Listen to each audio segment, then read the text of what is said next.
Picture this. You're standing at the edge of a cliff, looking into an abyss of uncertainty. Behind you lies everything humanity has ever built. Every invention, every innovation, every breakthrough. But ahead of you, complete darkness, unknown territory. This is where every revolutionary entrepreneur must eventually stand. This is the moment of going from 0 to 1. Today, we're diving deep into one of the most influential business books of our time. A book that doesn't just teach you how to build a company. It teaches you how to build the future itself. Welcome to Legacy Book Insight, where we transform life-changing books into actionable wisdom. What if I told you that everything you've been taught about business and entrepreneurship is wrong? What if competition isn't the heart of capitalism, but actually its destroyer? What if the goal isn't to build a better mousetrap, but to build something so revolutionary that mousetraps become irrelevant? This is the radical thesis of 0 to 1, written by Peter Thiel, the legendary entrepreneur behind PayPal and Palantir, and Blake Masters. Thiel isn't just another Silicon Valley success story.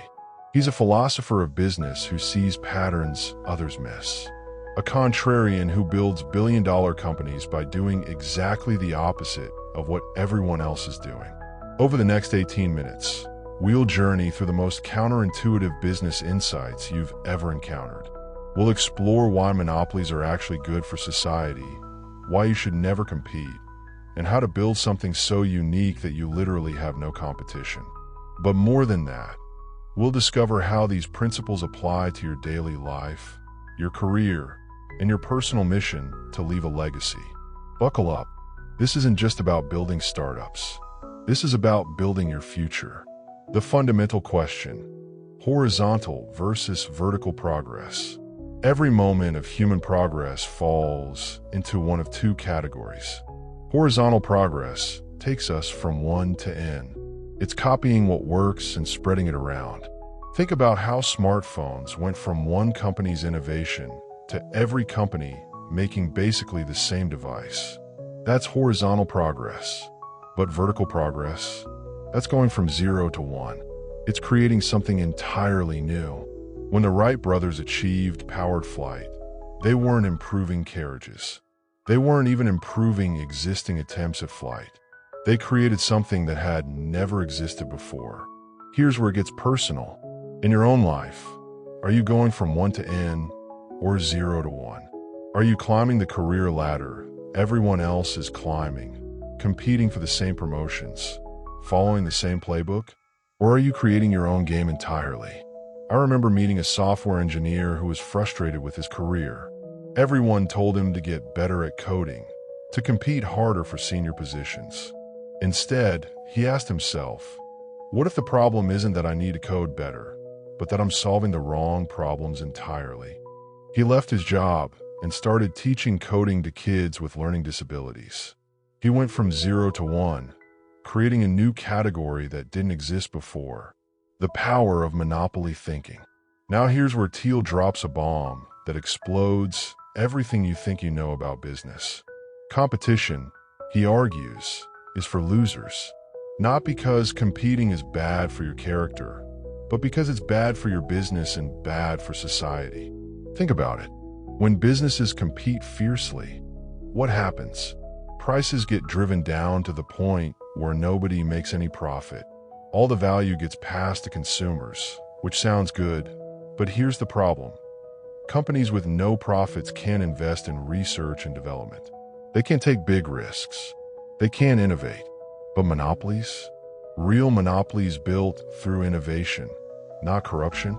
They have the luxury of thinking long-term. They can invest in crazy research projects. They can take risks that competitive companies never could. Google is a perfect example. They have a monopoly in search, which gives them the profits to invest in self-driving cars, artificial intelligence, and space exploration. A company fighting tooth and nail just to survive couldn't dream of such investments. Now, let's bring this home to your personal life. Are you competing in a crowded field, or are you building your own monopoly? Your monopoly isn't about crushing competitors. It's about becoming so good at something so unique that you become irreplaceable. I know a graphic designer who was struggling in a competitive market. Then she realized something. She was one of the few designers who also understood psychology and user behavior. Instead of competing with thousands of other designers, she became the go-to person for psychology-driven design. She created her own monopoly, the last mover advantage. Most people think business is about being first to market. THIEL flips this on its head. It's not about being first, it's about being last. The last mover advantage means being the final solution in a market, the company that makes all previous attempts obsolete. Facebook wasn't the first social network. MySpace, Friendster, and dozens of others came before. But Facebook was built to be the last social network anyone would ever need. They didn't just compete with existing networks. They redefined what a social network should be. Tesla wasn't the first electric car company, but they built their cars to be so superior that they would be the last word in electric vehicles. While other companies were making electric cars that felt like compromises, Tesla made electric cars that were better than gas cars in almost every way. This principle transforms how you think about your career and goals. Instead of trying to be first in a crowded field, focus on being the definitive solution. Don't be the first person to offer your service. Be the last person anyone will ever need to hire for that service. The power law of startups and life. Here's a harsh truth that most people never learn. The vast majority of outcomes in life follow what's called a power law distribution. This means that a tiny number of decisions, investments, or efforts will account for the vast majority of your results. In the venture capital world, typically one investment out of hundreds will return more profit than all the others combined. Most investments fail completely, a few break even, and one becomes a Google or Facebook. This isn't just true for startups. It's true for your career, your relationships, your learning, everything. Most of what you do will have minimal impact, but a few decisions, a few relationships, a few skills will account for most of your life's value. The implications are staggering. It means you should be incredibly selective about where you invest your time and energy. Don't diversify your efforts across dozens of mediocre opportunities. Find the one or two things that have the potential to be life-changing and go all in. I met an entrepreneur who understood this principle deeply. Instead of trying to build 5 different businesses, he spent 3 years perfecting one business model. That single focus led to a company worth over $50 million. His friends who scattered their efforts across multiple projects, most of them are still struggling. The importance of secrets. Every great business is built on a secret, something important that most people don't know or believe. The bigger the secret, the bigger the opportunity. Before Airbnb, the conventional wisdom was that people would never stay in strangers' homes. That was the secret Airbnb's founders discovered. People actually craved authentic, local experiences more than sterile hotel rooms. They were willing to trade some comfort and predictability for connection and uniqueness. Before Tesla, everyone knew that electric cars were impractical, slow, and ugly. Elon Musk's secret? Electric cars could be faster, more beautiful, and more desirable than gas cars. They just needed the right technology and vision. But here's the deeper question. What secrets exist in your field? What does everyone assume is impossible that might actually be achievable?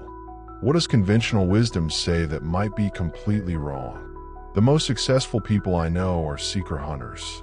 They don't just accept the way things are. They constantly ask, what if everyone is wrong about this? Sometimes they discover that everyone is wrong, and that's when breakthrough opportunities emerge.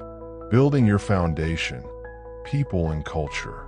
THIEL makes a crucial point that most entrepreneurs ignore. The people you choose to work with in the beginning will determine everything that follows.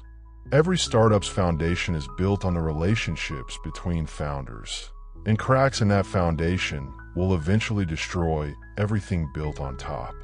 This goes far beyond business. The people you surround yourself with, the relationships you invest in, the communities you join, these become the foundation of your entire life. Choose wisely, because changing your foundation later is exponentially harder than building it correctly from the start. Think about the 5 people you spend the most time with. Are they pulling you toward your best self, or are they anchoring you to mediocrity? Are they asking big questions and taking calculated risks, or are they playing it safe and discouraging your ambitions? The sales and distribution revelation. Here's something that will shock most creative and technical people. Building something great is not enough. If you build the most amazing product in the world but nobody knows about it, you've built nothing of value. THIEL argues that sales and distribution are not afterthoughts. They're as important as the product itself. In fact, he goes further. A mediocre product with great distribution will almost always beat a great product with mediocre distribution. This principle extends to every area of your life. Your ideas, your skills, your value. None of it matters if you can't effectively communicate and distribute it to the world. The best programmers aren't necessarily the ones who write the best code. They're the ones who can write good code and effectively communicate its value. The best teachers aren't just subject matter experts. They're experts at making complex ideas accessible and engaging. The most successful entrepreneurs aren't just visionaries. They're visionaries who can sell their vision to investors, employees, and customers. Timing and the cleantech bubble. THIEL shares a painful lesson from the cleantech bubble of the 2000s. Hundreds of companies raised billions of dollars to create clean energy solutions. Almost all of them failed, despite having noble missions and brilliant teams. Why? They violated several key principles. They had incremental improvements rather than revolutionary breakthroughs. They couldn't achieve the scale necessary to compete with existing energy sources. Most importantly, they ignored the question of timing. Being too early is often indistinguishable from being wrong. The market has to be ready for your solution, not just in need of it. This is one of the hardest aspects of going from 0 to 1, reading the timing correctly. In your personal development, timing matters just as much. There are seasons for learning, seasons for building, seasons for launching, and seasons for scaling. Understanding where you are in your personal cycle and what the market conditions are for your goals can mean the difference between breakthrough and burnout. The definite versus indefinite future.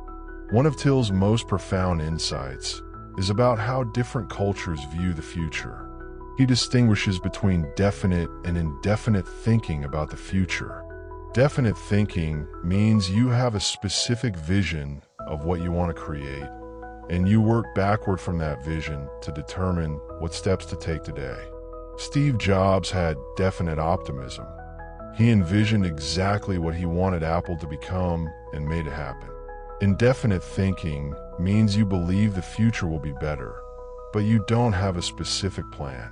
You hedge your bets, keep your options open, and react to whatever opportunities arise.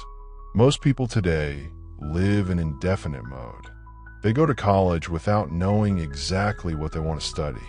They take jobs without clear career visions. They save money without specific goals for what they want to achieve. But every great achievement in history came from definite thinking. The Manhattan Project, the moon landing, the internet. These weren't happy accidents. They were the result of people with specific visions who worked relentlessly to make those visions reality. What's your definite plan? Not your general goals or hopes, but your specific vision of what you want to create and who you want to become.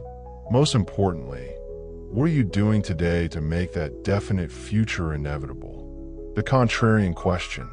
Throughout his book, THIEL returns to what he calls the contrarian question. What important truth do very few people agree with you on? This question cuts to the heart of innovation and personal breakthrough.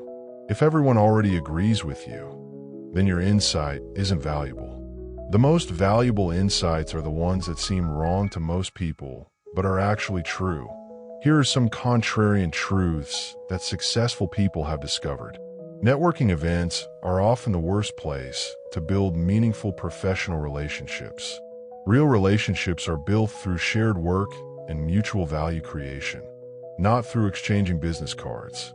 Reading more books isn't always better than reading fewer books deeply. Most successful people read fewer books, but implement more of what they learn. Following your passion is terrible career advice if you're passionate about something you're not uniquely good at. Instead, develop rare and valuable skills. Then use those skills in service of something you care about. What's your contrarian truth? What do you believe that most people would disagree with? More importantly, what evidence do you have that you might be right? Applying 0 to 1 to your daily life. Now let's bring all these insights home. How do you apply 0 to 1 thinking to your everyday existence? First, start with the monopoly principle. Instead of trying to be slightly better than everyone else in your field, identify ways to become the only person who does what you do. Combine skills that don't normally go together. Serve markets that others ignore. Create value in ways that others can't replicate. Second, embrace the power law. Stop diversifying your efforts across dozens of mediocre activities. Identify the 1 or 2 things that could completely transform your life and go all in on those.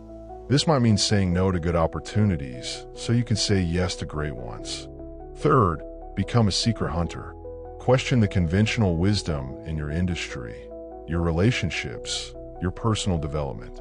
Look for important truths that others are missing. The biggest opportunities exist where everyone else is wrong. Fourth, develop definite optimism. Create a specific, detailed vision of the future you want to create.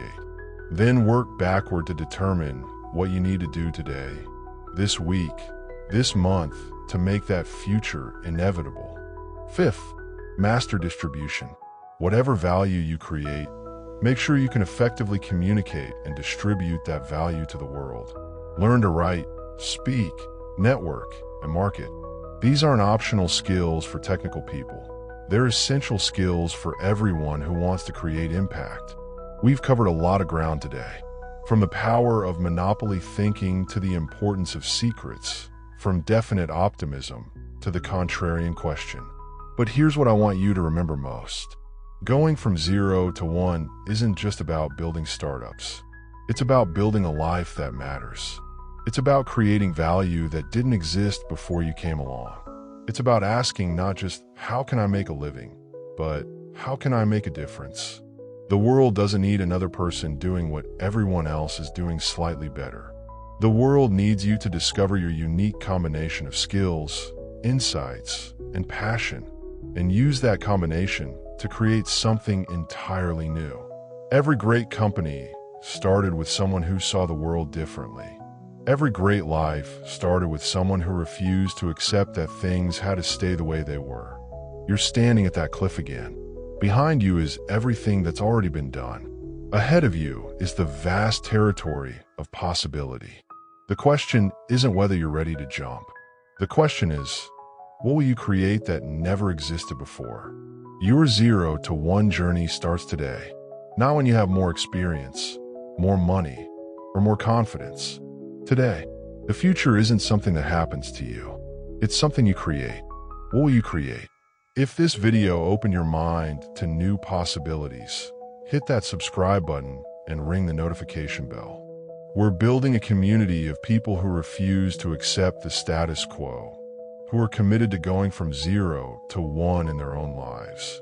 Next week, we'll be diving into another game-changing book that will transform how you think about success and achievement. Until then, remember, your legacy isn't what you inherit. It's what you create. This is Legacy Book Insight, reminding you that the best time to plant a tree was 20 years ago. The second best time is now. Keep building your future. Thank you for watching.